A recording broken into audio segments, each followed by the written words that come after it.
why don't we get started? Anne, do you want to start by introducing yourself since you're the big face on the screen? Oh, I am. Okay, great. Hi, everyone. I'm Ann Heasley. I'm the program manager for policy and planning at Sustainable Jersey, and we, along with the folks from the Voorhees Transportation Center and the North Jersey Transportation Planning Authority, are putting together this public input meeting today. And I serve as the point person for this project, in terms of you'll be getting emails from me after the meeting today with links to how to watch this recorded video, as well as how to download the presentation, how to comment on this presentation and the ideas shown today, and also how to ask questions. So with that, I will turn it over back to James. Thanks, Anne. And just before I introduce the rest of the team, I did want to note that this presentation is being recorded and will be available online later. So if you do have to leave early, you're able to view it at that point. We will be accepting public comment through the meeting. Since there's a lot of us here, everyone is muted by default. Please use the raise hand feature on the right side of the screen if you want to call attention to yourself, and we'll call on you to unmute yourself. You can also use the chat feature throughout the conversation today, and we will address the chat as well. All right, so next up, we want to introduce the NJTPA folks, who are the funding project people. Peter, you want to go ahead and say hi?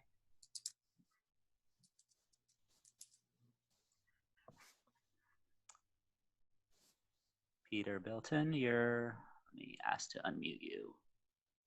Oh, I thought I did. Let's see. Okay, let me look for him. If you want to. Oh, he's unmuted. Hello, I'm Okay. unmuted now. Okay, great. Hi, this is Peter Bilton with the North Jersey Transportation Planning Authority. And this project is really a collaboration between NJTPA and Sustainable Jersey and the Voorhees Transportation Center. This is the second time we've provided technical assistance to towns about complete streets. A lot of towns and counties have adopted complete streets policies, but conversations were around how do we move implementation forward and get changes to the street to take advantage of the benefits of the complete streets faster. So you'll be learning about that today. NJTPA is the federally authorized metropolitan planning organization for Northern New Jersey. 13 northern counties plus Newark and Jersey City sit on our board of trustees. And we help to program federal funds that get spent on transportation in our region, as well as supporting studies like this one, and working with our counties to support their transportation planning efforts. So that's it for me. I'll hand it back to James. Great, thanks, Peter. And now, Barbara Rogers, do you want to go ahead and introduce yourself, since you've done a lot of the work here to make this happen? Hi, thanks, Jim, and Anne, and everybody else on the team. This is a really exciting time for Cranbury. As most people that are piped in, you know, we have this fantastic old village center with historic points, businesses, public school, and it's surrounded by over 25 acres of open space. And the overall goal was Cranbury's bicycle network plan was to safely, and I really emphasize safely connect the village with neighborhoods, open space, and neighboring towns. And also, to what was fascinating when I was doing the research for this was we can connect to the greater network of bicycle and greenway routes that run through the town, but also are connected through other towns that are very nearby. And it's a way to, you know, the greater public support Cranbury's local economy and historic assets, you know, eat at our local restaurants and utilize our township's open space, and hopefully improving safety, health, and quality of life in the region. So that's it for me. Thank you. And thanks for all the work that you've done. All right, great, thank you. I also see a few other people I just want to shout out to, but I don't think we have time to go down the list on everybody, but I see a few people from Middlesex County. I want to say hi to Tony Gamboloni, Bruce McCracken, so they're from Middlesex County, and I believe Ken is here as well. So some of these roads are Middlesex County roads, so they're an important part of the team. I see some additional people from Cranbury and also from the TMA, and we'll talk a little bit about them later. So why don't we go ahead and get started. I'm going to share my PowerPoint and we can just jump right into it. Oh no, this little thing's in my way. All right, cool. So showed up for everybody, and can you confirm? I think looks good. Yeah. All right, perfect. So, all right, jumping straight into it, here is the agenda for today. We're going to start by explaining why we are meeting and then do a poll to see who we have. We're then going to quickly review what complete streets are and talk about this project in specific. We're going to go over some conceptual drafts that we've put together and then get your input on them at the end of the presentation and comment period. Once we're done, we're going to summarize our findings and talk about the next steps on our project. So this, it's important to note that this whole project, this report is for you, the people of Cranbury, so we want to make sure it reflects what you guys want to see. So a little bit of background of why we're here today. This is the second year of the NJTPA Complete Streets Technical Assistance Program. Under this program, communities applied for technical assistance to help make their local streets safer. 9 communities received our help last year, and we are working with 8 this year. Last fall, your municipal team applied for help in making a bicycle corridor or network plan. Your application was one of 29 and was selected due to its strength. In March, we had a call with the municipal team to talk about the application and review the study area. And later in this presentation, we'll go into detail on what that study area is. So let's do a quick introduction, getting to know each other. Again, we don't have time to go around the room, so we're going to launch a quick poll. You should see it pop up in the center of your screen. So just give us a little idea of how long you've lived in Cranbury, or if you're not a resident of Cranbury, how often you bicycle in Cranbury, if frequently or never. And the last one should give you the option to select multiple in terms of what barriers do you find to bicycling within Cranbury. So we're going to go ahead and give everybody a minute to do that. And for those of you that just joined, I saw about 5 people pop in. We just got started with some introductions. Just let you know this presentation is being recorded, so it will be available after the meeting in case you do have to leave early and want to review it all. Oh, there we go. Some people responding. Hope you all see the poll in front of you because I'm not seeing too many responses yet. There we go. Okay, we got 17 in. Give you all just a little longer to do this poll, just to get a general idea of who's here with us today. Got a great turnout. We're really excited about that, and it's great to be working with Cranbury on this.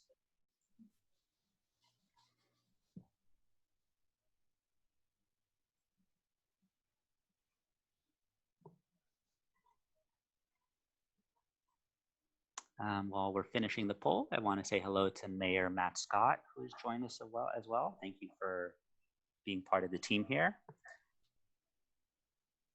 And Denise Marabello, the town administrator. So welcome, and thank you again for working with us on this. We're really excited to work on this project with Cranbury.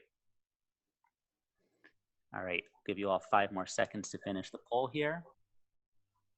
It seems like most of you, 56%, have been residents of Cranbury for over 10 years, so a lot of long timers here.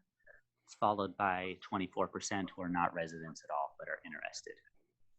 In terms of how often do you bicycle in Cranbury, the largest group, 41%, said you bicycle all the time, and only 5 of you said never. In terms of barriers to bicycling in Cranbury, the number 1 was 61% were speeding vehicles, followed by too much traffic, and then other. So if you have some other barriers you want to talk about, please let us know in the chat. And then we asked, if you bicycle, where do you go? And the number 1 response, 35 out of 41, was recreation. That was followed by social events, and only a smaller group who bicycle for work or shops. And those of you who bike for other reasons, please share as well in the chat. And sorry, I think we should have shared this before, but I'll give you 1 second to look it over, and we will continue with the presentation. There are quite a few comments in the chat box about different barriers in Cranbury, including narrow roadways, unsafe shoulders, lack of bicycle facilities. Okay, great. Yeah. Thank you, Lisa. And I'm sorry, I forgot to introduce the rest of the team on that. Lisa, do you want to introduce yourself? Oh yes, I'm Lisa Cintron with the Voorhees Transportation Center. I actually live in Monroe, so I'm very familiar with Cranbury and excited to be part of this project team. Thank you so much. And also at the Rutgers team, we have Ashna Jain. Ashna, do you want to introduce yourself? Hi, this is Ashna Jain. I'm also a part of the team at Voorhees Transportation Center. I'm excited to be a part of this project. Thank you. Great, thank you so much. Okay, so now that we've gotten to know each other, let's talk about complete streets. Who here is familiar with the term? If you know about complete streets, please use the reaction feature or the chat feature to let us know. We're curious how many of you have heard about complete streets before. But for those of you who don't know about it, we're going to do a super quick crash course on them just to make sure everyone is on the same page. And for those of you who know about it, we're going to go over some concepts you're already familiar with, but it's really important that we're all talking about the same thing here today. So what are complete streets? Complete streets are designed and operated to enable safe access for all users. That means pedestrians, bicyclists, motorists, freight, and transit riders of all ages and abilities. We want all these users to be able to safely move along and across a complete street. Complete streets make it easy to cross the street, walk to shops, bike to work, etc. A complete street is one that offers many travel choices, connects to a wider network, is fully accessible to all, varies according to context. So a complete street in Cranbury is going to look a little different to a complete street in New Brunswick, which is going to look different than a complete street in Newark. But the end goal is making the streets that are safe for all users.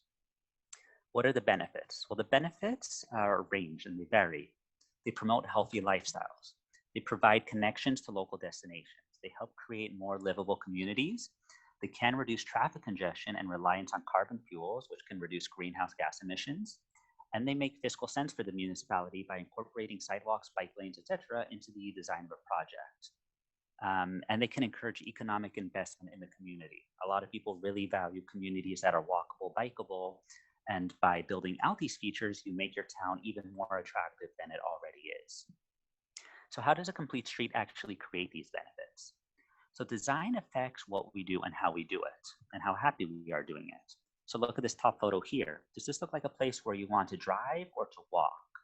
And the end result is that if you build something for cars, you end up getting for cars. But if you build for people, you get more people. And since today we're here mostly to talk about bicycles, it's the same idea. So would you bicycle on a road like this? What about with your kids? But what about something like this? So the design matters. It impacts where we want to go and how safe we are doing it. Quickly, we want to talk a little bit about who bicycles, and this is sort of a standard way bicyclists are divided into these groups. The number one, which is a really small percent of the population, are strong and fearless folks. Those are folks who bicycle anywhere and everywhere.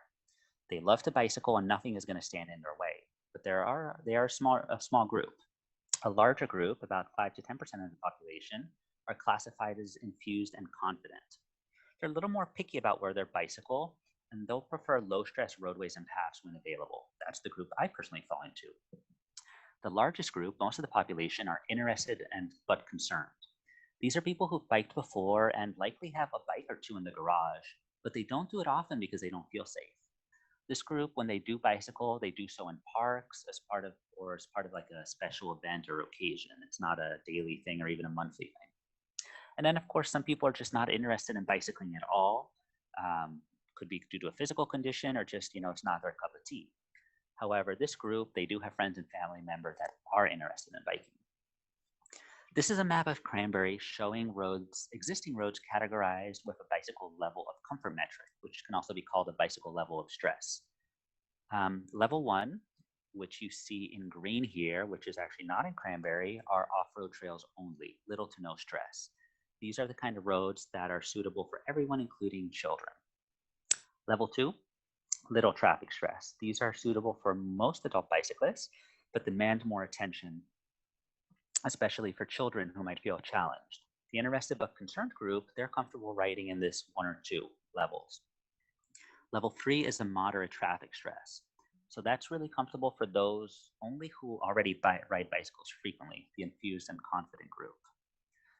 Level 5, which is in red, is very high traffic stress. So this is only the most experienced bicyclists, the strong and fearless. They're the only ones who really would ever bike on these kind of roads. And then level 5 are not available for bicycling. So that's the turnpike in this situation.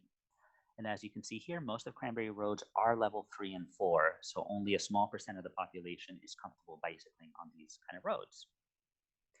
So why are we here today? We are here to help Cranbury create a bicycle network plan. And that leads to the question, what is a bike network plan? Well, bike network plan is something that envisions how to complete the streets by providing accommodations for bicyclists. The bicycle network plan identifies and builds a practical option for those who may want to bicycle but are not comfortable doing so on an incomplete street. So thinking back to the previous map, it's about taking those level 3 and 4 streets and lowering the stress level to 1 and 2. So these facilities that are identified on the bicycle network plan should provide connections to common destinations like work, school, transit, shops, parks, healthcare, and other services. The idea is to make bicycling a comfortable and practical option for making those short trips around town. And the key part is almost all these destinations are already near the home, which is where the majority of people spend their time. According to the National Household Survey, 50% of all trips in the United States are under 3 miles. And they could be done quickly and easily on a bicycle. But the reason most of us don't do these trips by bicycle is because the roads weren't designed for it. And by the way, the data you're looking at is before COVID-19. So now I think most trips are even shorter, but looking back at 2018, 2019, even then, most trips were under 3 miles. A successful bicycle plan has a number of components. And the key part is showing what kind of facilities work best on each road segment. And to do that, we have to take into account everything that makes that road segment unique. That includes the road width, the speed limit, the traffic volumes, parking, that kind of stuff. And a good bike network is one that ends up being convenient, continuous, connected, and complete. But that's not all. A good bike network is also comfortable, intuitive, safe, and visible, and it accomplishes all this for people of all ages and abilities. So before I move on to the next part, does anyone have any questions on these basics on complete streets? If so, please let us know in the chat or use the hand raising feature and we will call on you. There was a note in the chat that it was really hard to see that map that you gave of the bicycle corridors, the level of stress. So we probably just want to point out that that'll be included in the materials that we share, and you can take a closer look at that then. Yes, and that map, we will share it, and it was generated by NJTPA. I believe they use an automated system, which takes into account stuff like the speed limit and the road width and stuff to put that together. So that's like the base. Do we have any other questions? Are we ready to keep going? All right, so let's move forward. I do apologize for rushing, but we want to make sure we have lots of time for the Cranbury specific concepts. So this next part of the presentation is we just want to talk about the kind of... We have one question from James Fahey in the chat box, asking if bicycle infrastructure assumes that bicycles are on roads or on sidewalks. So it's a mix. This next part of the presentation will actually go into those details. So hopefully that answers your question. And if not, we can go back, circle around and discuss it again. So this next presentation, this next section is we want to talk about those specific infrastructure improvements that can bicycle. And we want to make sure everyone is familiar with all the different terms and on the same page. So when it comes to safety, designing for bicycles means reducing conflict, creating visibility, and establishing clear guidelines on the right of way. And we're going to start by discussing the basic types of bike infrastructure that are visible, intuitive, and establish these clear guidelines for use. There's a large range of on-street bicycle infrastructure. Some of it varies with no cars at all to other modes that have complete separation from cars. And the more separation usually means it's safer and more comfortable. However, sometimes this extra is not needed if traffic volumes and speeds are low.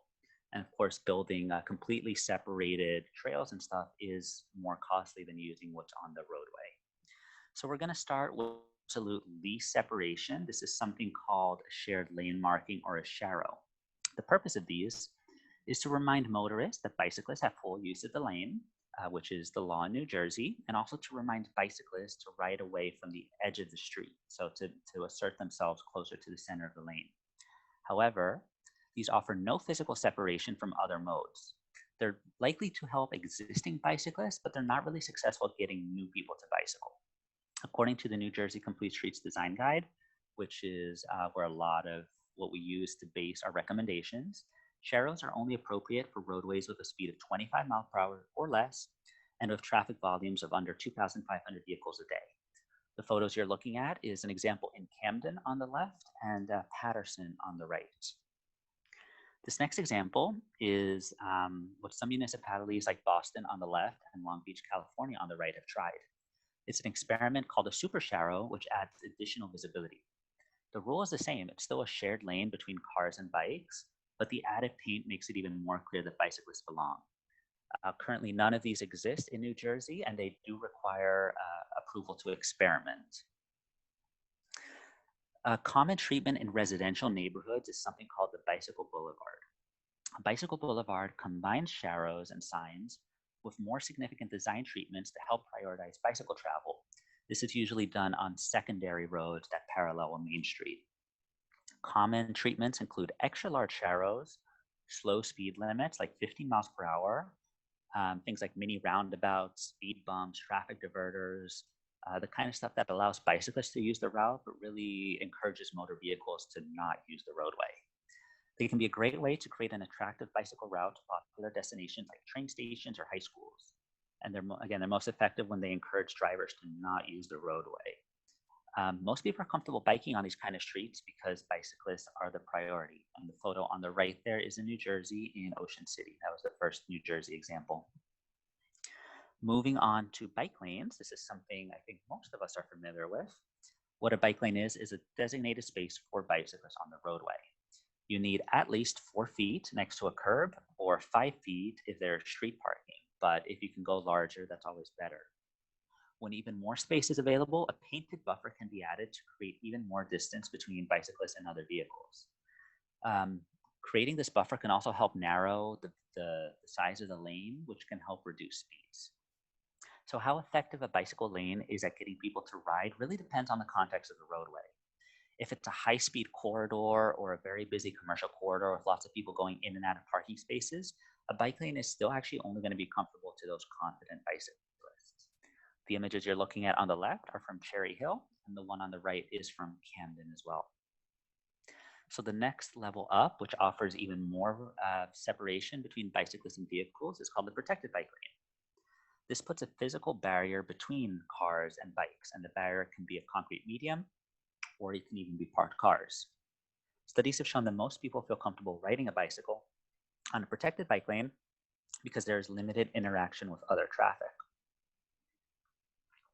You need at least 8 feet to fit this in, and they work best on roadways that have very few driveways or intersections because all those turning conflicts can create a problem here. And special care really needs to be taken at intersections, which can be the most stressful part of any bicycling trip. Finally, a dedicated bicycle path is one that allows two-way traffic, and it can be on the roadway using the existing right-of-way, or it can be next to it. 10 feet is the best width, but again, if you can do wider, that's great. And it's really important to, again, think about those driveways and intersections to minimize turning conflict. bicycle paths can also be shared with pedestrians, at which point we just call it a multi-use trail. Almost anyone who rides a bicycle is comfortable riding on a bicycle path or trail, and it's really easy to see this when you see, kids on tricycle using a bike path like this, because, if they can use it, then anyone can. So quickly, I also want to mention that the full bicycle network plan is going to include some additional components that can be very localized. They can include things like bicycle boxes, which help bicyclists make left turns, bicycle signals if the intersection is a little wonky, and bicycle parking at destinations. However, for today, we really want to focus on the overall wider network and the on-road infrastructure, so we're not going to go into this level of detail. That being said, when the final plan comes out, it will include some more specific recommendations where they're needed, okay? So before we jump into the meat of this presentation, which are the draft concepts for Cranbury, now is another opportunity for questions about bike infrastructure. So again, if you can please use the chat box or raise your hand, and Lisa and Ashna will call on you.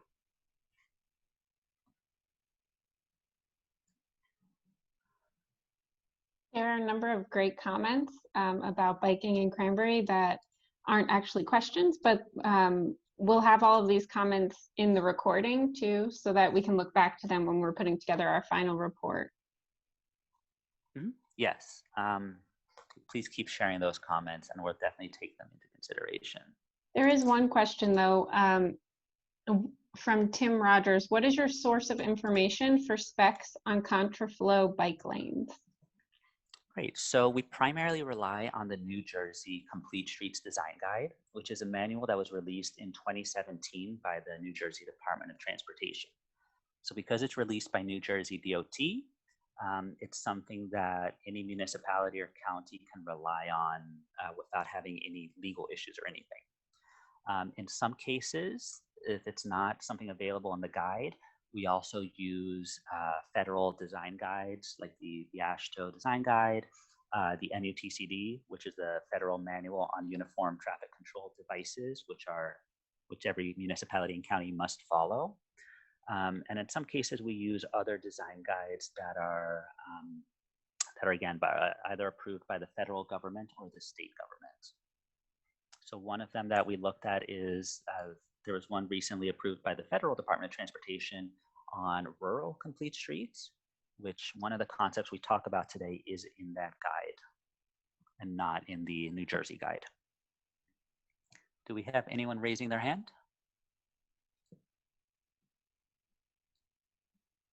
No, it doesn't look like it. All right, so let's just jump into the meat of it. As a reminder, everything you're about to see here today are drafts. The purpose of this meeting is to hear from you to know what you think works and what doesn't work. It's also important to let us know if you think anything is missing so we can go ahead and include it in the final plan. And once again, we're only looking at overall corridors and sort of higher level improvements. Some of those specific improvements we're only going to look at once we get general consensus of what the overall network should look like. There's a lot to cover today and we don't want to get too deep in the weeds. Here is a map of the corridors that are the focus of the project. All these routes provide important connections into and across Cranbury. We list them here alphabetically, and the presentation is structured in that order. Due to time, we're unable to discuss Day Road or Station Road today. So we'll discuss Ancil Davidson Road, Half Acre Road, and Plainsboro Road, which are managed by the municipality. We will also discuss Cranbury Neck Road, Main Street, Old Trenton Road, and South River Road, which are managed by the county. And that's why we're glad that county representatives from the engineering office and planning office are here today, because any recommendations we make for the county roads have to be approved and installed by the county. So if they don't like it, that's not helpful either.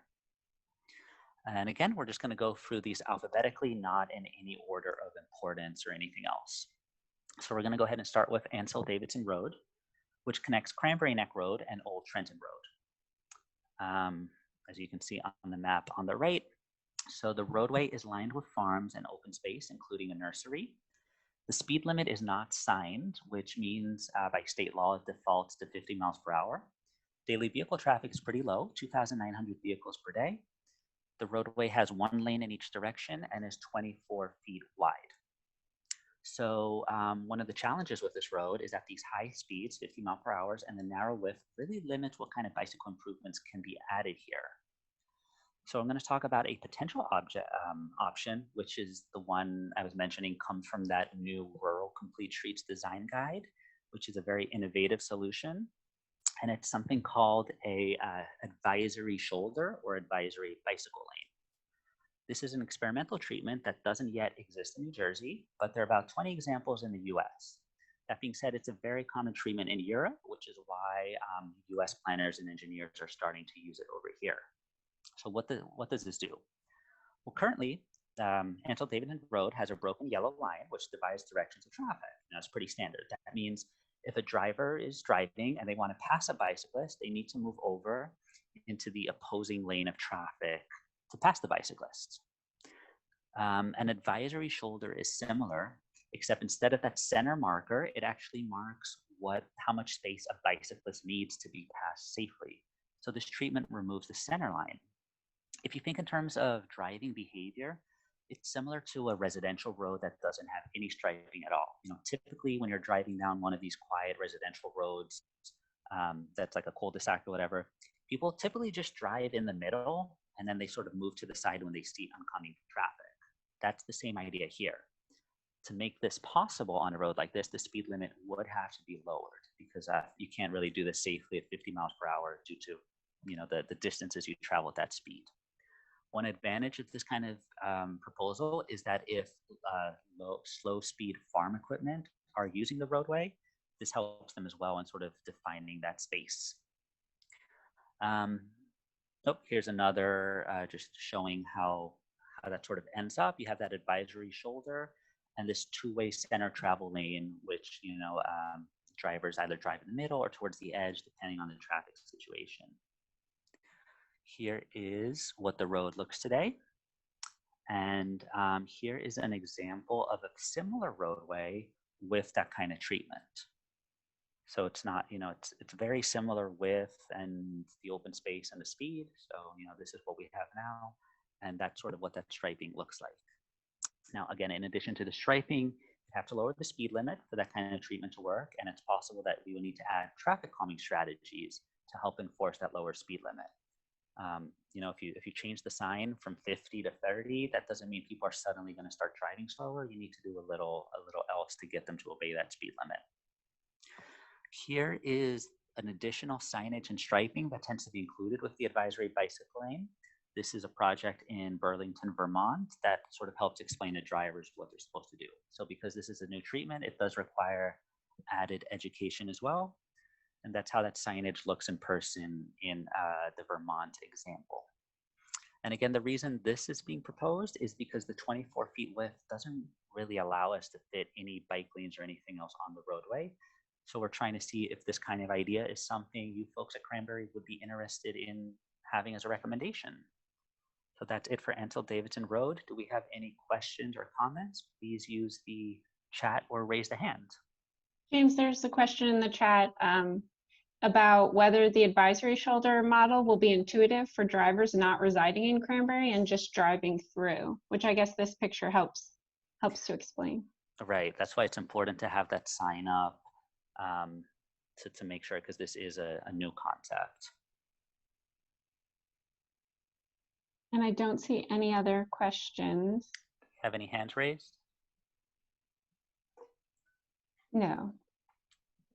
Okay, so we'll keep going on to the other ones, and please keep including your thoughts in the chat, and we will definitely make note of them, okay? I do see a question from Barbara about the lower speed limit. It would require a speed limit of 30 miles per hour to fit with the federal guidelines on this. So let's go on to the next road. Again, we have a lot of stuff to cover today. We can always go back if you have a specific road you want to talk about more. But we're going to talk about Cranbury Neck Road, which is a county route that enters Cranbury from the west, where it connects with West Windsor and the Princeton Junction area. And again, because this is a county roadway, any of these changes have to be approved for and made by the county. As Cranbury Neck Road moves east, it transitions from rural land use to residential. So we're going to discuss the recommendations in two distinct parts.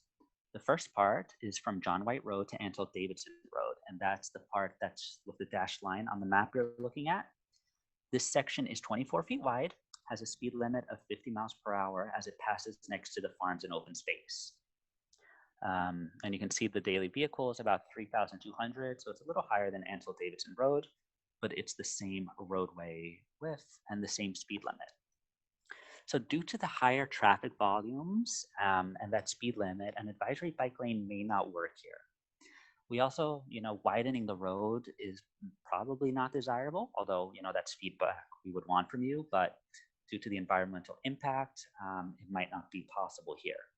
So what we're considering recommending is a separate multi-use trail completely separated from the roadway. A good model to follow is Cape May County, where they use their open space funding to build trails like this. Additionally, because Cranbury Neck Road provides a direct connection between Cranbury and the Princeton Junction train station, there's a lot of value in building a safe bicycle connection between the two, especially since we know the Princeton Junction train station, that parking lot is full, has a waiting list. So getting people to use other forms of transportation to get there is a benefit to everyone. It can be made in a bicycle-friendly way using permeable pavement. And additionally, depending on the need, this is something that could be used by farm vehicles instead of the roadway if that's currently an issue in the town. One thing that's important is this kind of recommendation is really a long-term option. The reality is something like this can take years to put the funding together and build. So if you want to do a short-term intervention, which can be something like a shared lane, which we'll talk about, or that advisory bike lane that does require significantly lowering the speed limit and traffic calming. And that's something we can recommend if you all feel that that makes more sense. But let's talk about the second section of roadway, which is between Ancil Davidson Road and Main Street. And once again, on the map, it's that dashed line.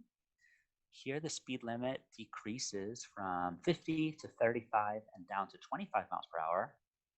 There's large homes with driveways on both sides of the street. A sidewalk appears on the northern side only between Main Street and Winewood Drive. And although the width is the same, 24 feet, it actually feels much narrower because you've got all these trees instead of that open space. So that does help a little bit in enforcing the lower speed limit. So here's what it looks like now, 2 12-foot lanes. And we're going to say that if we were to recommend that multi-use trail, it would make sense to continue it all the way to Main Street, of course. But again, that's something that can take many years. So we're going to offer a short-term option. And because the roadway is narrow and drivers and bicycles have to share space, the first option is the same as Ancil Davidson Road, which is that experimental bicycle lane treatment. So I don't show it here because it's the exact same thing. But the second option is just your standard shared lane markings or Sharrows with the accompanying signage explaining what they mean. These are more familiar for New Jersey drivers. They exist throughout the state, popping up everywhere. And while the speed limit is already 25 miles per hour, we would recommend some traffic calming to really help enforce it, because or else it's not comfortable for anyone to bicycle on a lane if it says 25, but people are still going 40. So that's it for Cranbury Neck Road. Do we have any comments? James, we have quite a few questions. Let's start with, are the accommodations made for bikes, such as the advisory lanes or other changes, also able to be used for joggers and walkers? That's an interesting question. So as you recall, some people call it an advisory bike lane. Some people call it an advisory shoulder. It's the exact same thing. But yeah, the idea is that a shoulder could be used by someone walking and stuff. So it does provide that line, which makes it clearer to drivers sort of how far they need to move over to pass someone using that space. So it could be used. For something like the trail, it would be a multi-use trail. So yes, it would be used by joggers, walkers, any non-motorized vehicle. And the next question, which particular county body is responsible for approving changes to county roads? So we have the folks over at Middlesex County Engineering and Planning, and they both work on that. Let's see, can we call on someone from Middlesex County? Tony, are you still here? Can we, if you want to speak to that at all about the process over at Middlesex County?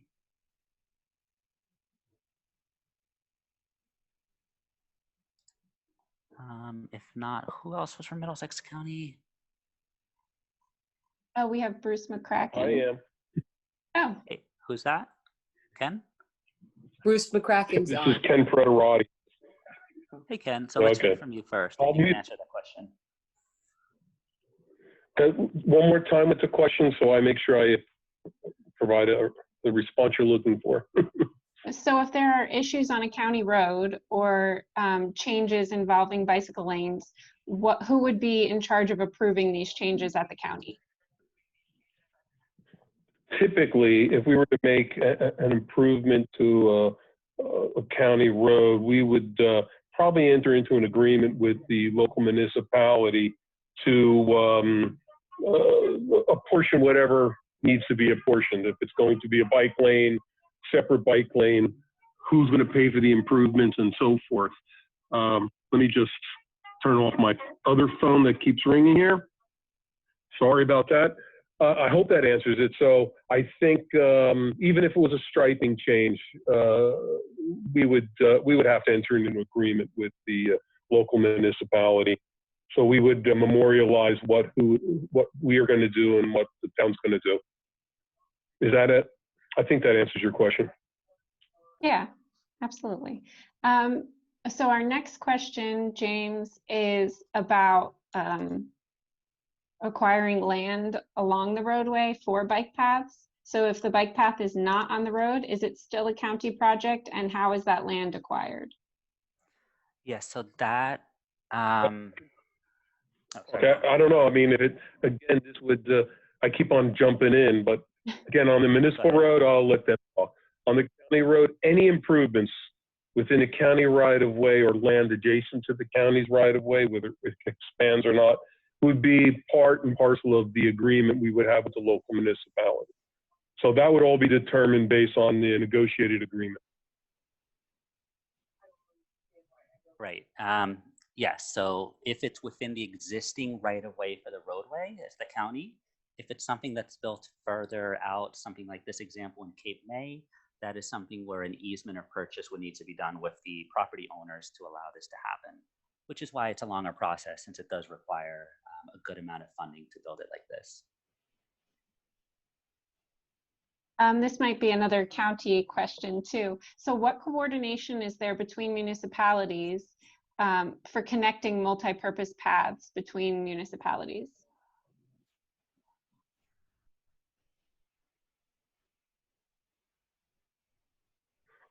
If it's along a county road, then again would be the, I guess it would be a multi-party agreement between the two municipalities and the county if the county road is involved. So I think that best answers that, correct? I think You want someone to put in a separate bike lane, and then how do I connect it to another municipality that doesn't have a bike lane? So there would have to be some coordination. And typically agreements work very, very clean that way because it directs who has to do what. Yeah, in this case, there's a little more challenge in that it actually switches over to Mercer County. But it's definitely important that any bicycle route, if the aim is to connect to Princeton Junction train station, for example, that it takes people all the way. It's not as helpful if it sort of dumps you out halfway there. So there is that level of coordination. And this plan, again, is sort of the recommendation to, put it in writing that this is something the Cranbury would like to see.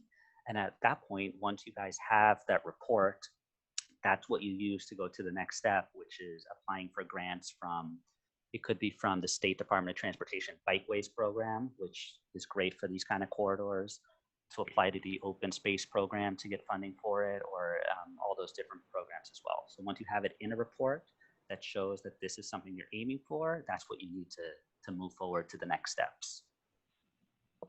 and then another question is the area identified as planting strip, public right of way? So yeah, we use this sort of free software that puts these generic terms on there. Here we're only really identifying the paved roadway. We didn't identify where the property border is. So I'm not sure exactly if the property border here extends, if the public right of way extends further or not. And would the county be responsible for snow removal and repairs? I think that goes back to the agreement between the municipality and the county. Yeah, usually that's Yes. part of the agreement. I see Anthony is on. From Yes, the county. I didn't realize I was muted. Yes, I would share Ken's advice on that. It probably would need to be spelled out in the agreement as to who maintains what and so on and so forth with regards to any other improvements that would be needed. Excellent. And Anthony, just if you wanted to add to the response Tony gave before, one of the questions was sort of what the process is within Middlesex County to make any changes happen. Do you want to speak to that, sort of the role of the engineering department and the planning department? Sure. Well, the first step, I think, is to identify a plan that we all agree on. And right now we are working on the Destination 2040 comprehensive plan. We have a great deal of outreach that is going on with the municipalities and other stakeholders. So that kind of lays out the basic groundwork, the conceptual level. But then when we get into the actual implementation of a particular project, whether they be a bike path or a bike lane that affects a county right away or anywhere near a county facility, a specific agreement will need to be drawn as to who's responsible for what, and to make sure that everything complies with the county standards as far as road quality, traffic, and other relevant factors. So at the conceptual level, we want to be able to identify that we are in concurrence on the type of plans that we want to advance. And I think promoting bike pedestrian facilities is something that is in accordance with the goals of the plan to improve safety and mobility for non-motorized traffic. I don't know if that explains it. I think there's a follow-up. They want to specifically know, sure. Is there a specific county department, office, or board that needs to be brought into this besides the engineering and planning departments? Yes, well, we're basically engineering and planning. We're under the same department. It's the Department of Transportation now under the new reorganization. We are basically almost in the same. We are in the same level. Planning is one office, and engineering is another office. But both the county engineer and the director of planning report to the same department head. So there is that commonality there. We do work very closely on projects, and it's always good to have both planning and engineering involved in a project from the get-go so that we can follow it through to implementation. Great, thank you. And again, for those of you in Cranbury, you've been hearing from Ken and Tony from the engineering side of things. We also have Bruce from the planning side, so he's here in the meeting as well. So we do have representation from everyone over there. All right. So I see a question from Ken Gordon about traffic calming measures. There's another section where we sort of provide a couple of examples. So I'm gonna defer your question until then, since it's similar. All right, so let me go ahead and keep moving. We can always come back if we have more time, but we wanna make sure we cover everything while respecting everyone's time here today. All right, so we are on Half Acre Road. So Half Acre Road is a municipal roadway that provides an important connection between Route 130 and a series of large distribution centers. It also provides connectivity east onto the Clearbrook Park residential neighborhood. This roadway changes configuration frequently. So here we've broken it up into 3 distinct parts.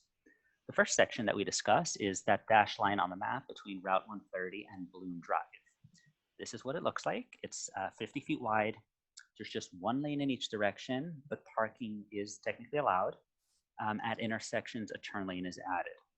The speed limit is actually not posted that we can find anywhere along the route. And traffic volumes are higher than anything we've talked about today at 8,000 vehicles per day.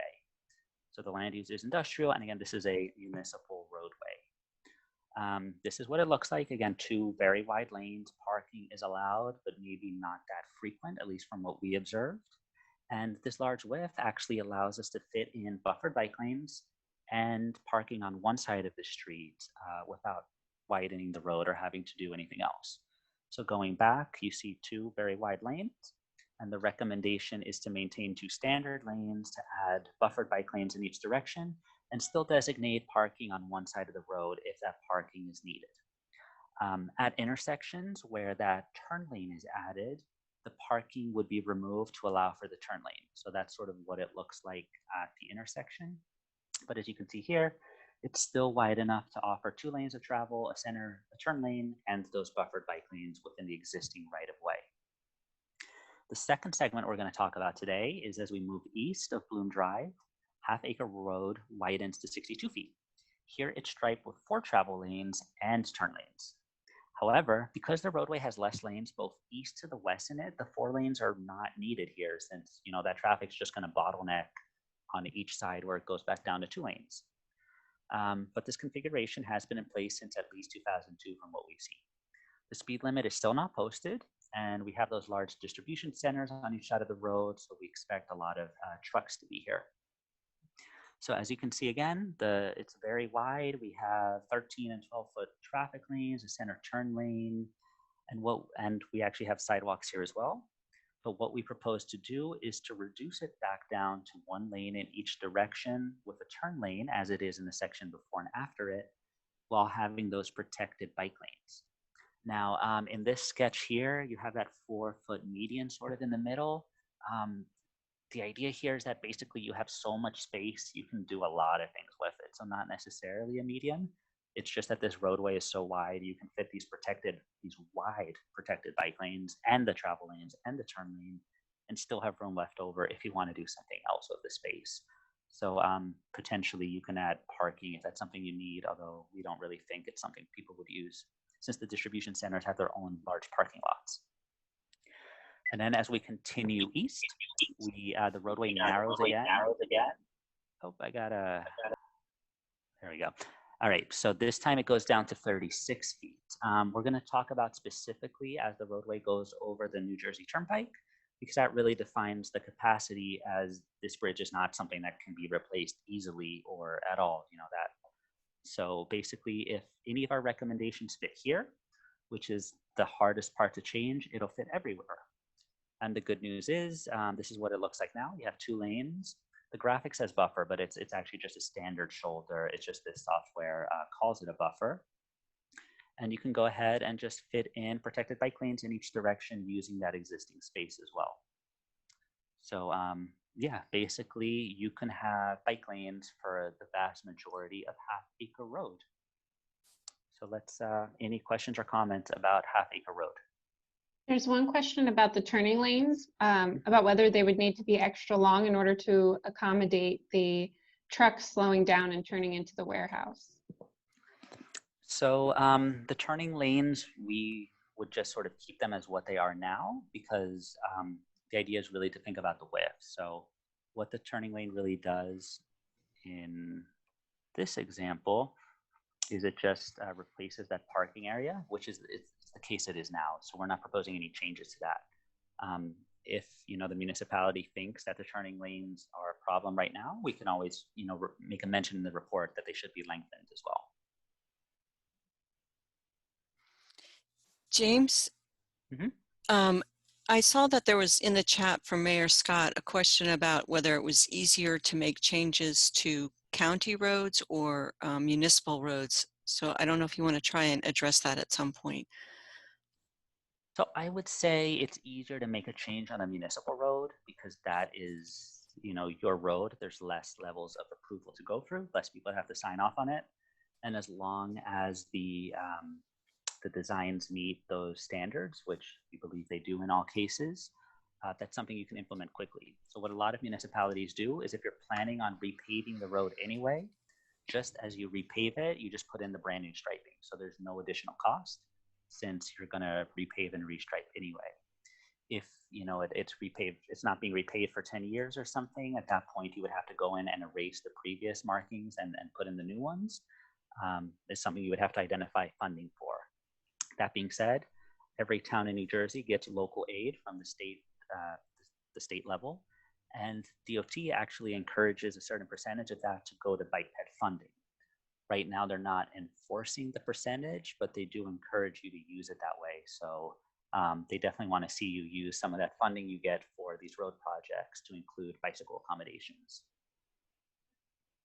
So there's two more questions. Are you proposing the bike lane extend east of the turnpike to intersect with Applegarth Road?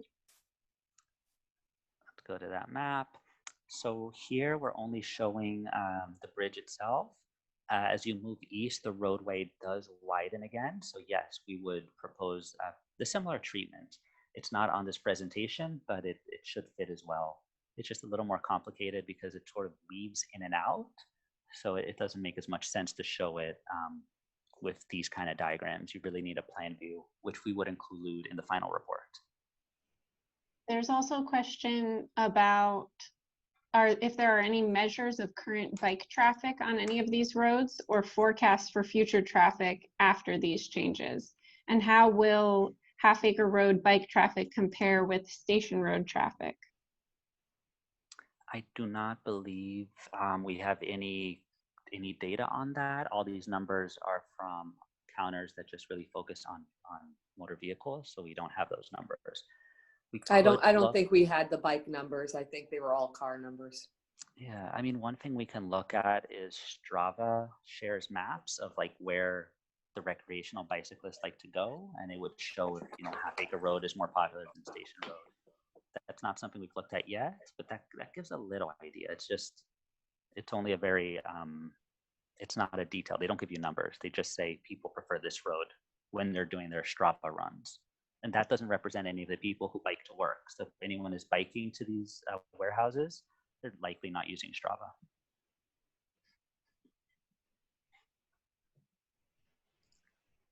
James, and Andrew Ferranda is our traffic engineer, and he just wrote something in the chat about the roads.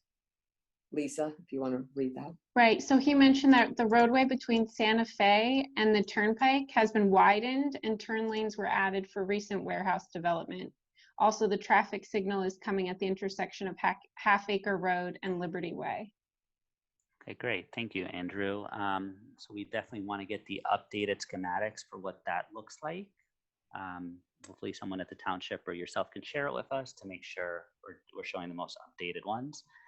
And I'm assuming it's going to look very similar to the previous sections with 4 lanes. So hopefully a bike lane would fit just as easily. Jim, do you have recommendations on how we get across from the village over Route 130, or is that another whole different thing? Yeah, so all these recommendations end near Route 130 because that is a whole different thing, which adds multiple additional layers of review and all that.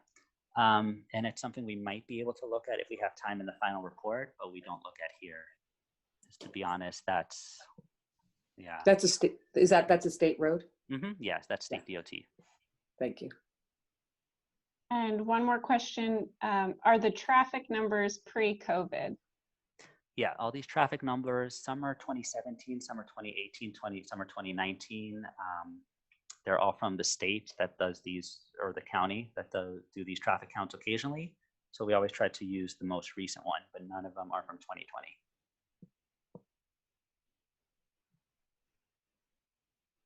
All right, so why don't we go ahead and move on to Main Street. What's going on here? All right, Main Street. There you go. Heart of Cranbury, primary roadway. It's home to the commercial core of town and various civic institutions like the school and a town hall. Main Street parallels Route 130 and feeds into it at both ends, which is pretty great because the traffic that's using Cranbury is there for a reason. They're not really using it as a cut through, I mean, unless like a dump truck overturned on the highway, but ordinarily anyone who's just cutting through town is going to stay on 130.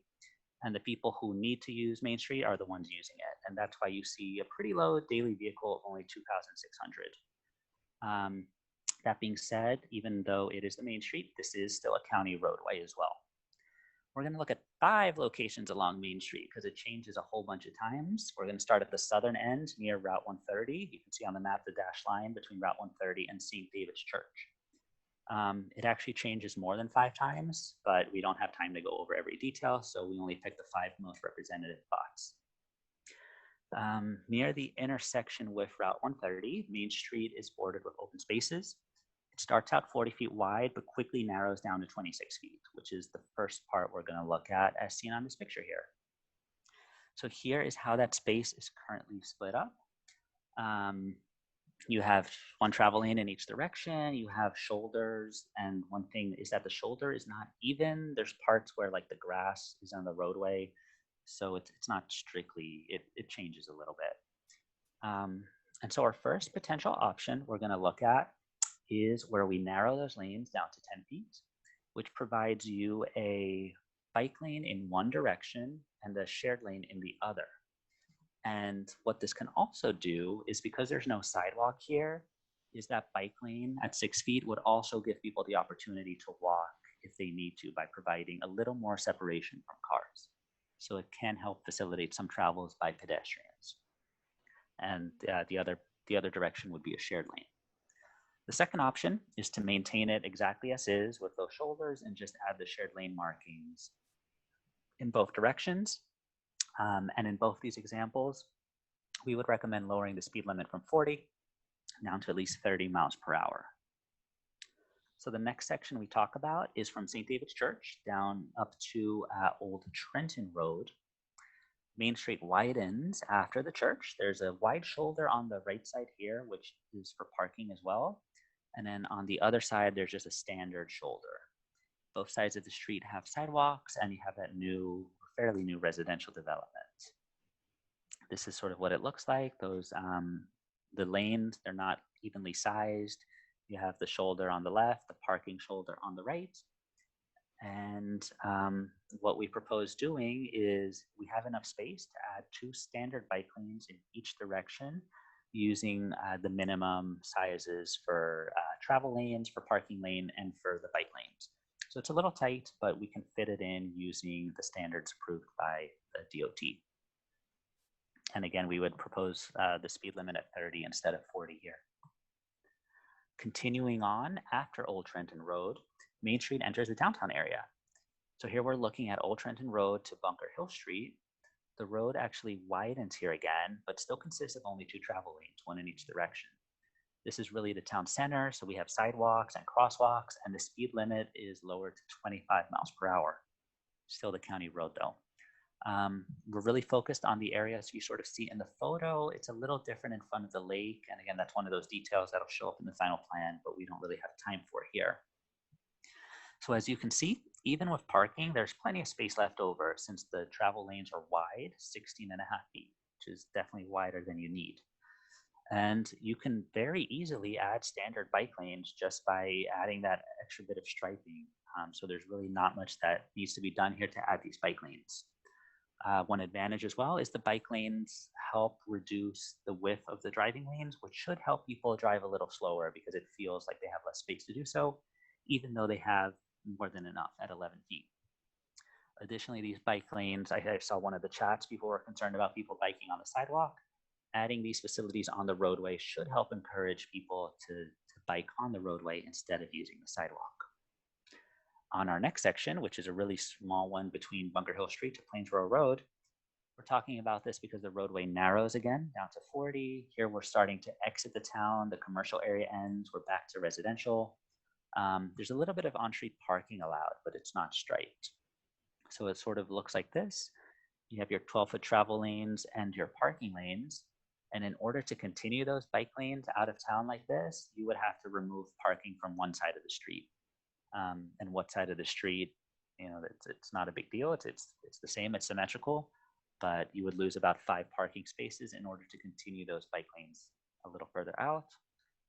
And then our last section is we're passing Plainsboro Road as we head towards Route 130, but not all the way to Route 130. Speed limit goes back up to 40 miles per hour. It starts more open space again. You still have some homes, you still have a little bit of sidewalk, but a lot of open space. So it definitely feels like you can drive a lot faster out here. This is how it looks like. You've got those driving lanes and those shoulders. It says buffer, but it's just a standard shoulder. And we would propose, again, just turning those shoulders into bike lanes. And again, lowering the speed limit from 40 to 30 miles per hour. What's the difference between a shoulder and a bike lane? A shoulder is technically not for driving or biking on. It's supposed to be used for like emergency use. A bike lane is for dedicated use for bicyclists and needs to be maintained to higher standards than a shoulder. So you can't have, potholes and gravel everywhere. It needs to be maintained as a travel lane. And yeah, that's it. It does get a little narrower at the end, which we don't talk about here, but these are our main recommendations for Main Street. Lisa, do we have chat?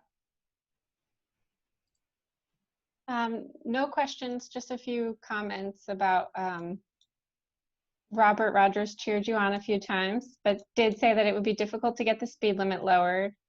There was a concern that the changes might not work in front of the Presbyterian Church where the road bends. I don't know where that is off the top of my head, but who said that? That was Patricia Thompson. Patricia, or can someone let us know exactly what section you're talking about, since I don't have it marked on the map, unfortunately. Okay, between the church and lake, yes. So it does narrow a little bit again, so that's something we need to look at separately. But yeah, we are aware it does narrow right in front of that lake. And there's a question, what kind of signage is in the plan for the historic district section? So right now we haven't considered any signage at all. If you guys have any specific concerns in mind about signage, so it has to adhere to the federal standards of what a bike lane sign looks like and all that. But it's possible there's some stuff that can be done if there's like a historic standards Cranbury adheres to. We would definitely want to mention that, but you can't stray too far off from what the MUTCD requires. There's also a question asking if you've made such proposals in a town similar to Cranbury and what level of success has there been? So we have worked in a variety of towns throughout New Jersey. The Main Street is definitely similar to stuff we've seen and proposed in other towns. Some of the more rural roads like Cranberry Neck Road, we hadn't done as much previously on, which is why we were relying on that new Rural Complete Streets design guide to guide us on it. But Main Street, it is fairly typical of a New Jersey Main Street, and it's definitely stuff we've recommended before. In terms of success, some of this stuff can take a little bit of time to go from plan to implementation. So I'm trying to think. I know we didn't work on it, but Asbury Park was a sort of an example where they put their new bike plan in, and then they really hit the road running every time they repaved. They put in those bike lanes, and if a road had already been repaved, but it was something simple like this, like just adding a bike lane in the existing space, they went ahead and did that. Since the paint is not that expensive at the end of the day.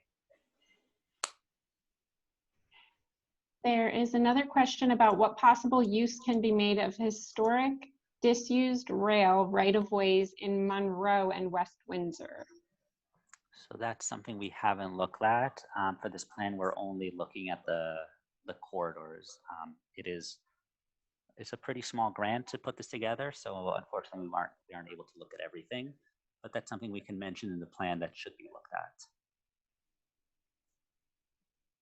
And Mayor Scott asked, did you address the downtown area where there's parking on both sides of the street? How did we address that?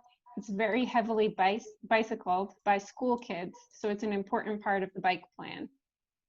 Yeah, so it's sort of this area here, which looks about the same as it goes in front of the school and town hall. As we have now is just taking those existing wide travel lanes and striping standard bike lanes. That being said, this is something that more bicyclists will be comfortable with than are now, but maybe not something that school kids would be. So If we were to look at something like a protected bike lane as well, that would require removing parking since there's not road width available. And if that's something the town is interested in seeing, we can definitely propose it as well as an option. There's also a question about the West Windsor trolley line that's come up a couple times already. Incorporating the old West Windsor trolley line trail may help riders avoid the traffic snarl at Grover's Mill. So yeah, again, that's something for here we haven't looked at yet. And we wouldn't be able to do detailed recommendations on it, but we can definitely encourage it to be something that gets studied. And there's always a lot of issues with those right-of-ways, you know, who owns it? Is it the utility company? Is it the railroad? And sometimes those owners are very big on saying no, but sometimes they can be good to work with, but that's definitely something to think about.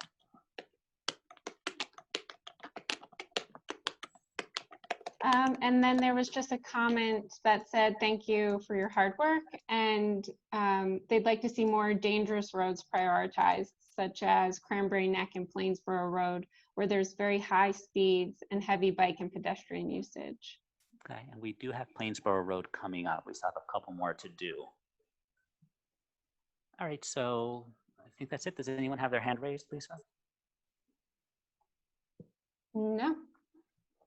All right, so we're gonna go ahead and continue. And again, at the end, once we're done, if we wanna have more discussion on a specific segment, we can always come back. But I wanna make sure we hit everything. Oh, we've had Old Trenton Road first before we get there. All right, Old Trenton Road. It runs, it's also a county route, County Route 535. It connects Cranbury to the center. This route continues all the way to Trenton, but the name changes a few times. Within Cranbury, it runs next to Millstone Park and then along various residential developments, although very few of those developments actually have driveways that access the road directly. So it looks a lot like this. Unfortunately for us, Old Trenton Road looks almost the same once you pass Ancil Davidson Road all the way to Main Street, so we only have to look at it once. Aside from the sidewalk, which does end at Lynch Way. So as you can see, it's 35 miles per hour, medium traffic volume of about 7,000 a day, 54-foot width. County road, residential character. Looks like this today, 2 13-foot driving lanes and 2 13-foot shoulders. So lots of room to look like. At intersections, the shoulders do shrink to allow for a turn lane instead. And we have so much room to work with. You can add yourself some very wide buffered bike lanes in each direction. And we would also recommend actually narrowing those 13-foot lanes down to a standard 11 to help sort of keep people at 35 instead of 50 miles per hour. But yeah, there's a lot of room to work with here, which is great. So there's not much else to say about this road, unless we have any questions or comments. No, it doesn't look like there's any questions. Great. I like the way, this is Barbara, and that wide road and finding a way to narrow it to lower traffic speed is a great idea. Yeah, it narrows right past Ancil Davidson Road, so I don't know why they built it so wide. The traffic volume doesn't change. All right, so Plainsboro Road. Plainsboro Road runs east-west from Plainsboro Township all the way to Main Street, and then it passes Main Street and ends at Maplewood Avenue. To the west, it provides connectivity to Route 1. Medium traffic volumes, 5,500, speed limit of 45, but we've got that narrow width again to work with, unfortunately. And we're gonna look at it in 3 different segments. So the first segment as shown there in the dotted line is between the town border and Petty Road. So that's what it looks like, 24 feet. 1 lane in each direction, 12. So very similar to some of the roads we started with over at Ancil Davidson and Cranberry Neck Road. And we think, again, the best option here is really to recommend a new trail outside the roadway. And this is a long-term option, but it does preserve that open space character of the area. It adds that important bike component. And we really have the issue where the high speed limit and the medium traffic volumes make it very hard to add something within the existing roadway without widening it. As we move to the second segment, which is between Petty Road to Wheatfield Road, it stays the same. Speed limit goes down just very slightly down to 40, even though it actually looks like you could go faster here, but the speed limit's lower. Same cross section, 2 12-foot lanes. And once again, our same proposal is really trying to build a dedicated path alongside it. And finally, our last segment is as we start entering the village itself, we're going from Wheatfield Road to Maplewood Avenue. Here, the speed limit drops to 25 miles per hour. The character of the road changes. We have those residential homes. It looks much slower just because of all those trees and stuff. So I think naturally people do drive a little slower. But that being said, there's nothing else forcing people to go slower. So in this section, looks about the same, except you have that sidewalk on one side. There's the few options. So, you know, we can do that the shared lanes as we did before. If you guys really love that advisory shared lane concept, the advisory shoulder, we can consider that here as well. But what's important is something that came up earlier is sort of how do you actually get people to slow down? How do you calm traffic, get people to go from 40 or 50 miles per hour down to 25, like the sign says? You know, the sign isn't forcing anyone. And one concept, which we're mentioning here for Plainsboro, but this is an idea that can really be done for Cranbury and Old Trenton, it can be done for all of these roads that are coming into town, is having some sort of gateway treatment. And there's a few different ways you can do it. The example on the left is something typical you see in England, which has a lot of villages similar to Cranbury, you know, the small little village surrounded by open space. And they have this kind of signage that says, hey, you're entering a village, time to slow down. The image on the right is more common in the US. And here you're really forcing drivers to slow down. So you actually widen the roadway a little bit there and put an obstacle in the way so drivers can't just go straight. They have to physically, you know, move that steering wheel, and that really wakes them up and says, it's changing. You're not on that rural highway anymore. This third example is from Collinswood in New Jersey. It's not obviously as rural, but it is a situation where it's a county road going from high speed limit to 25 miles per hour. And they're making it again very clear to drivers, you're entering downtown, and they're actually using that middle space as a public space. They put in a fountain, they put in some benches. It looks really nice. And it really tells everyone, you know, you're downtown now. So that's it for Plainsboro Road. Do we have any questions or comments about that? There were a few comments about connecting Plainsboro Road, that it would be great. It would make it easy to connect to the DNR canal path, and also it would get us close to safely connecting with the Lenape Trail Plainsboro, which goes almost all the way to Princeton Junction. Yeah, definitely. I don't see any questions though. Regional connections are important. And so while this plan is not going to talk about the region as a whole, it'll definitely talk about how that's, you know, like a next step. Oh, there is a question. Is a 10-foot wide two-way strip the standard width? It seems like this can be narrower and achieve the goal if space is limited. Yeah, Steve, if you're talking about the shared use path, 8 feet is about the most narrow you would want to go to. 10 feet is standard, and 12 feet is, you know, if available.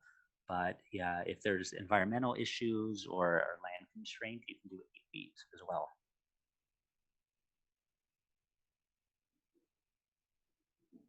And that looks like all the questions for now. Great. All right. I think we're near the end now. Oh, one more question. Okay. Do these trails need to be paved? Paving, so we originally mentioned permeable pavement, which is pavement that is better for the environment because it allows that water to filter through. If you do something like a gravel trail, that's not going to be friendly to people in wheelchairs or with strollers and stuff. So it's definitely better to have some kind of paving. Additionally, if a lot of the cyclists that are coming through are the recreational types on those road bikes with those really narrow tires, they're not going to get on a gravel trail. They can't. You need fatter tires. So yeah, paving would be a recommendation. And then there was just one comment to consider when changing the width, to consider buses on the roadway.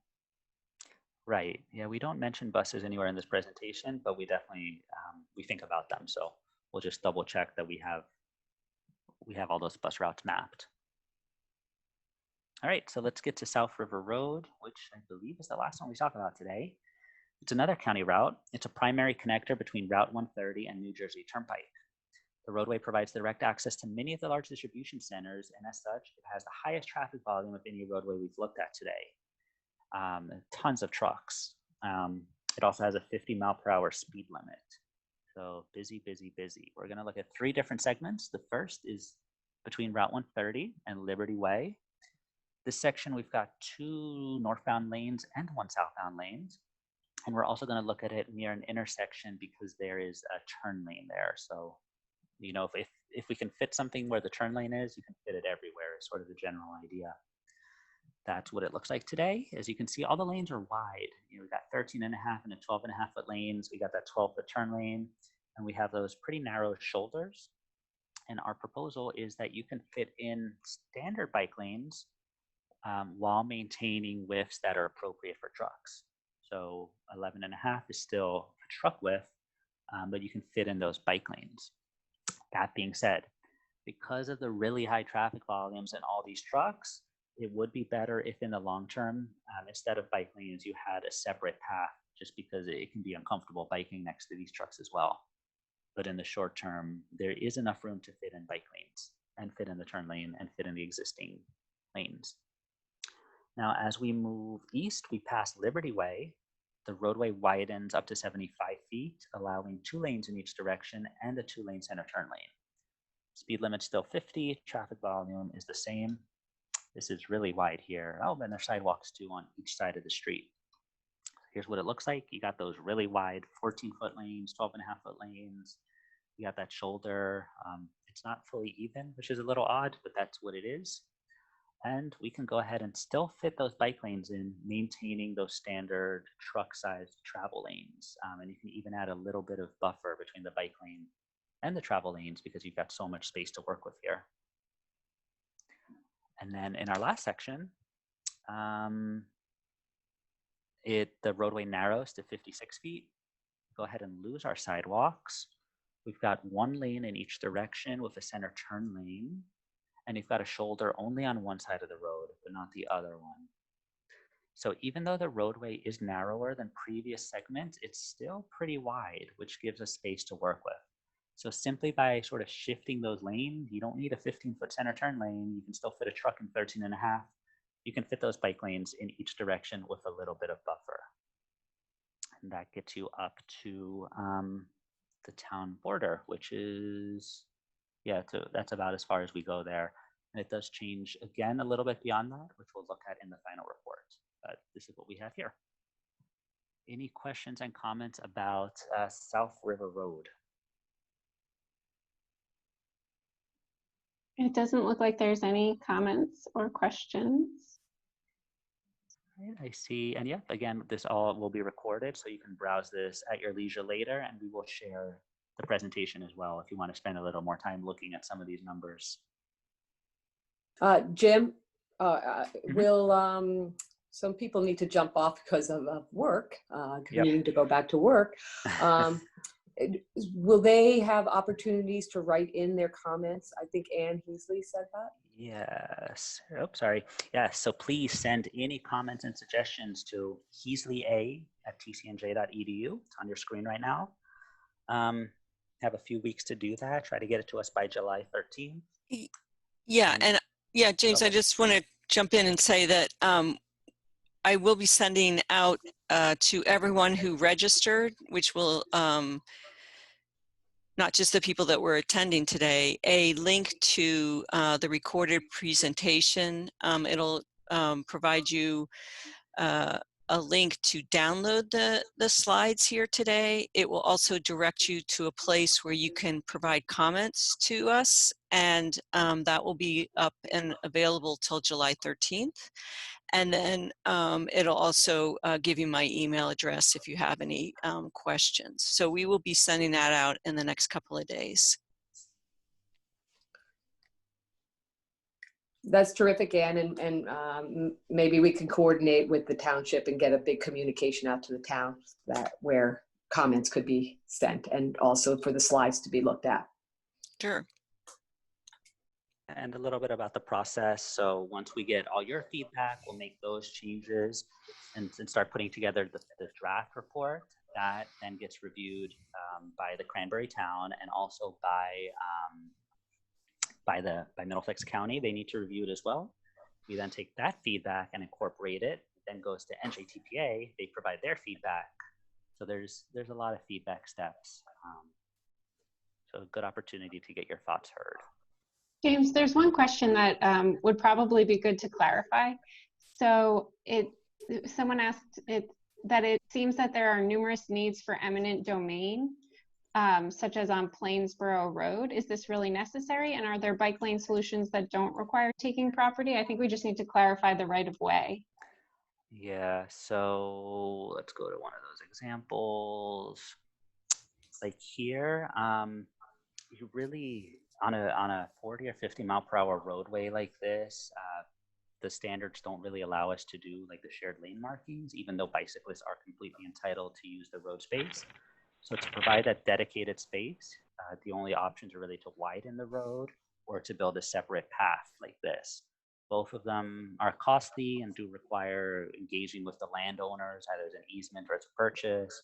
It does require, the environmental investigation. There might be certain rules set in place because of the open space and all that kind of stuff. So it's not a quick process, but unfortunately, 24, it's just, there's very little that can be done in this space. And because there aren't like parallel routes coming in, we can't do something like the bicycle boulevard and have like this one's the highway and this one's for bikes. Here, there's really, there's no other option. It's just this road, or you go real out of your way and you find a very similar road elsewhere. So it's definitely a challenge, unfortunately.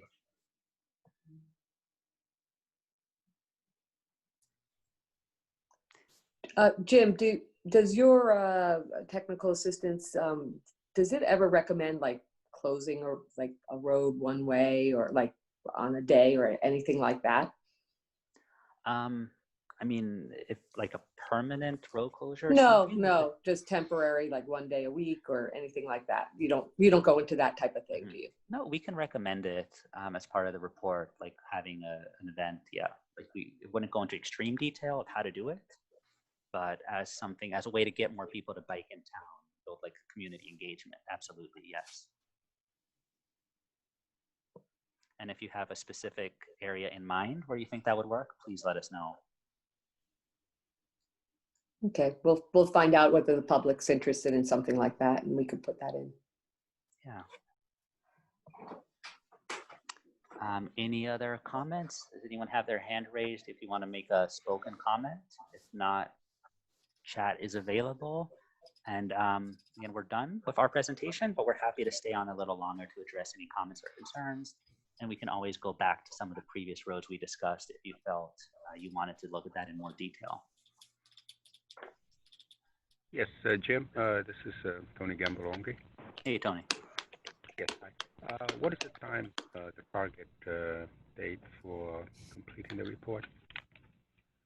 So the report, the draft report will be available sometime in mid-August, and then we hope to have it finalized by the end of September.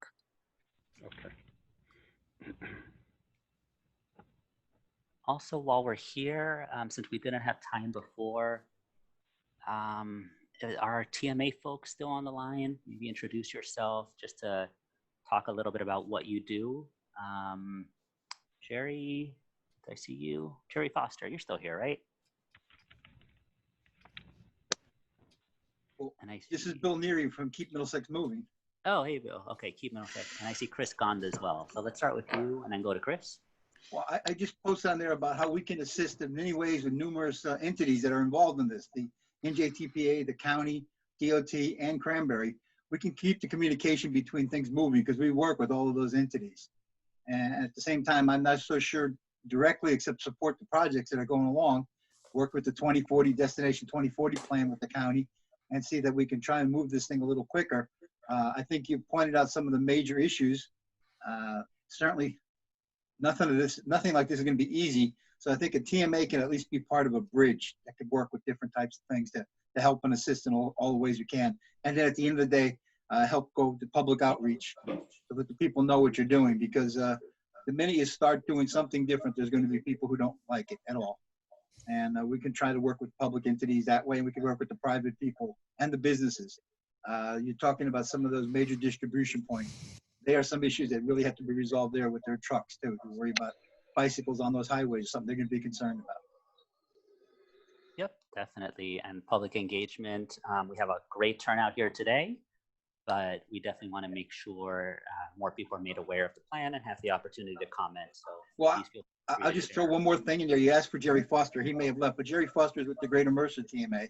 We're with the Keep Middlesex Moving TMA. We work together. We collaborate. We don't compete against each other, so we can work together with both counties when you run into those cross-county connections. Great, thank you. And Chris Gond is on the line too, right? Yes, I am. Can everyone hear me? Yep, we got you, Chris. All right, so just a quick introduction. I work with Bill over at Keep Middlesex Moving, and I coordinate the Safe Routes to School program there. So my main concern is through this plan, can we get more kids to walk and bike to school? And I'm very pleased with the recommendations you guys made, and I look forward to seeing what comes of it. And I'm interested in seeing what other public comments you get for these recommendations. But I like what I see. And as a cyclist, I also like what I see. Thanks, Jerry. And I see Jerry has unmuted himself. Jerry, you just want to say hi? Sure. This is Jerry Foster from our Greater Mercer TMA. We are in West Windsor, East Windsor, and all the rest of Mercer County. We have done some planning. There were several questions that came up regarding the trolley line trail in West Windsor and its ability to get to the Princeton Junction train station. You could avoid some congestion right on Cranbury Road in West Windsor by taking that trail. But then you'd still have to, negotiate some local trail or local roads, I should say, to get to the station in any case. But I think this is a great start here. If we can figure out how to get to the surrounding communities, this is a great work. Great, thank you. Does anyone else from the town want to say anything? Mayor Scott? Yeah, absolutely. Yeah, can you guys hear me? Yep, we do. All right, fantastic. I just want to thank everyone involved. This is all music to my ears. This is fantastic. I want to thank Barbara for setting this up and for you guys for doing such a thorough and really detailed work on getting this out. My primary concern is what can we get done. I see all these plans. I think they're all fantastic. So I would like to work further with you guys, maybe at a separate meeting to discuss, which of these plans are most attainable. And obviously we've seen a huge outpouring of support already with the number of respondents to this meeting. So I'm really looking forward to working with you guys. And we'll obviously gather up more public data or more public input rather, and then I definitely want to talk to you further about what you think. What plans are doable, which plans are a little bit of a heavier lift, and then go from there. So I look forward to working with you. Great, thank you so much. Absolutely. What's terrific too is we have Andrew Ferranda, who's on our team, who's our traffic engineer, and I really want to thank Chris Gonda, who really helped me put this information together too on the roadway, and all the support of Jerry and all of the people who wrote letters of support, Parks Commission, Cranbury Historic. There are a lot of volunteers and people who work in this area who are helping put this together. Right. Yep. Thank you. We're happy to work with you. So I think I'm not seeing I see some nice supportive comments in the comment box, in the chat box, but no additional questions. Tim, we're definitely going to mention those intersections and driveways. That's definitely important when talking about those separated paths. I see Louise mentioned that as well. Anything else in here? All right, well, if you have anything else you want to add, let me go ahead and put up that email again. So please let Ann know. And again, she'll email all of you with a link to a website she'll set up that will include this recording. It'll include a PDF of the presentation, and it'll include a form to submit your comments. And you have a few weeks to do that. And please share that with your friends and family so they can share their comments as well. Jim, I'm not sure if you mentioned, I just want to be clear. So comments before July 13th, and then you take them and then write a final report by around September, October. When does the final report come out? So we have a draft report in around August that'll go to you guys in Cranbury and also Middlesex County.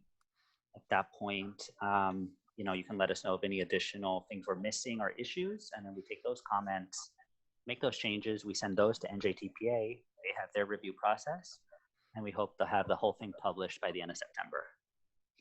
Terrific. Thank you.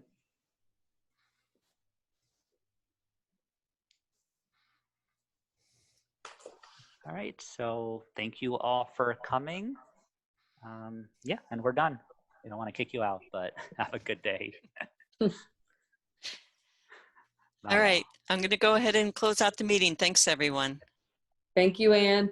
Thank you for your team. Sure. Really appreciate it. Great comment. Yeah, Great. thank you all. Okay, thank you.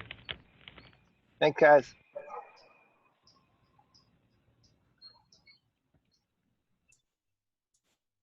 Thank you, County.